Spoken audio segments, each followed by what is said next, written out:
বিসমিল্লাহির রহমানির রহিম। আজকে আমি শসা বা কিউকাম্বার যেটাই বলেন আপনারা, আমি সেটা রান্না করব চিংড়ি মাছ দিয়ে। চিংড়ি মাছগুলি হলুদের গুঁড়া আর লবণের গুঁড়া দিয়ে মাখাইয়া ভালো করে ভাইজা নিছি। একটু কম বাজাই করছি, বেশি ভাজলে তো আবার রাবারের মতো শক্ত হয়ে যাইব।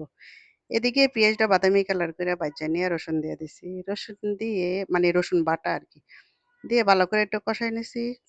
তারপরে এই যে গুঁড়া মশলাগুলি দিয়ে নিলাম। এই যে কথা পেটের ভিতরে ভরা, কিন্তু তবুও কথা কেন জানি মুখটা বাড়িতে চায় না।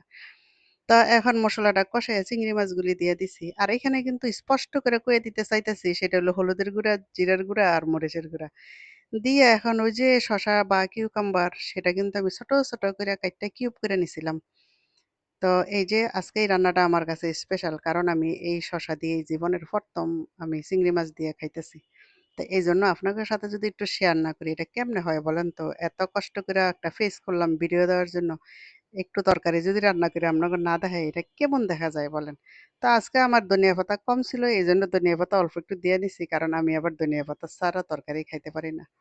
আপনাদের সাথে কথা বলতে বলতে এই যে আমার রান্নাটা প্রায় শেষ হয়ে গেছে। কে কে আপনারা এইভাবে রান্না করে খান, আমাকে একটু কষ্ট করে কমেন্ট কইরেন, এমন করেন কেন?